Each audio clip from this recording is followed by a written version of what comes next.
Good evening. I'm Brian Reagan. This is Tyler Kelly. And we welcome you to our Twilight Talks. Tonight we're in 2 Corinthians chapter 8, verses 16 through 24, Tyler.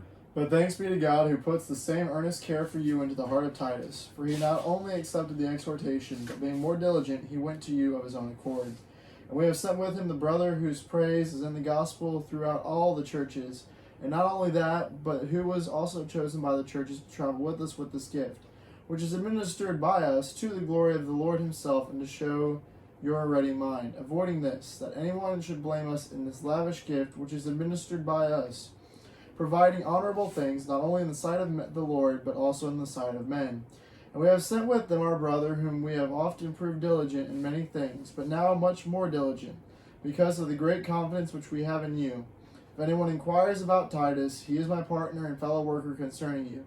Or if our brethren are inquired about, they are messengers of the churches, the glory of Christ. Therefore show to them and before the churches the proof of your love and of our boasting on your behalf. All right. So, something to keep in mind there, verse 23, when it says the messengers, they are apostles. That's actually the word he uses. They're apostles for the churches, of the churches. And I make that point just very quickly when people, a lot of times when I ask people in church, Tyler, I say, how many apostles were there? What's the general answer everybody shouts out? 12. 12. And then you go, well, no. No. And they go, oh, well, yeah, there was Paul too. Yeah, no, there's about 20 to 30 people, depending upon, how you structure some of the grammar. There's between 20 and 30 people in the New Testament that are classed as apostles. The 12 are the 12. That's why they're called the 12. And the 7 who did the ministry to the widows are forever called one of the what? Apostles. The 7. Oh my goodness. Is it that early in the morning for you this evening? Yes. Okay. But everybody goes, no, they were deacons. Yeah, no, they're called the 7. That's what they're called. And so, now one of these times I'll do a lesson on apostles in the New Testament.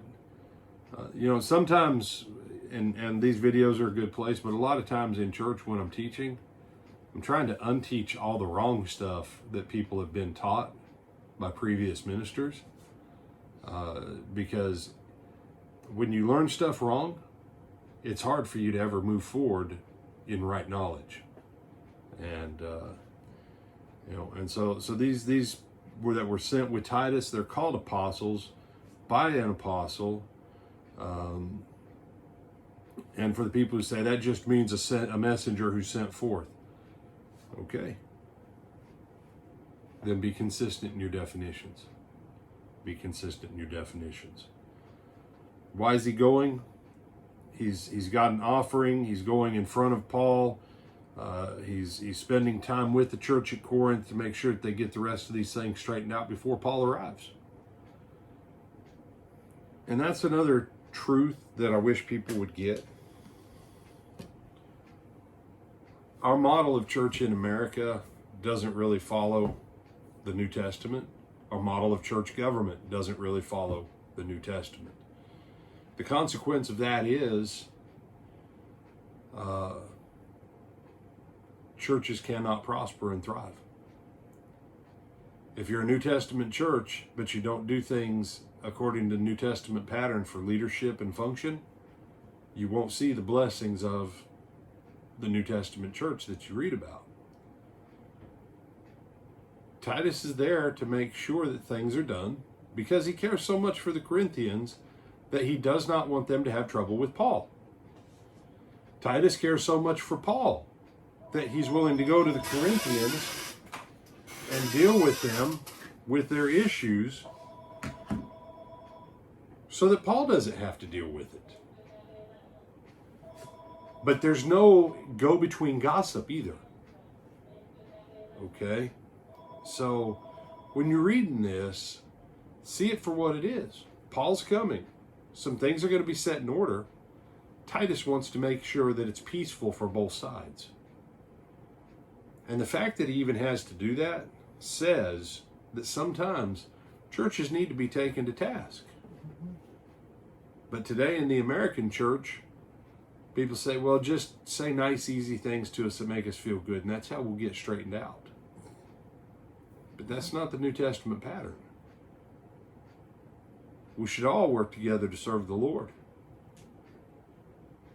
But at the end of the day, if a church isn't going to do what it's supposed to do, you do realize all that nice, smooth, easy preaching that says everything is sweet and rosy and sunshiny, if you're not right and your church ain't right, you can believe it's roses and sunshine while you're here, but when you get there ain't no roses and sunshine in hell, y'all.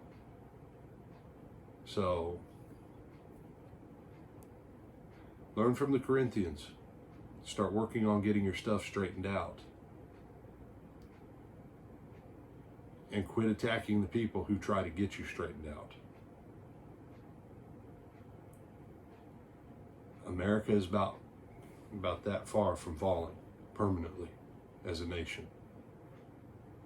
And the church in America is more concerned about making people feel good in the moment than making sure they're right for eternity.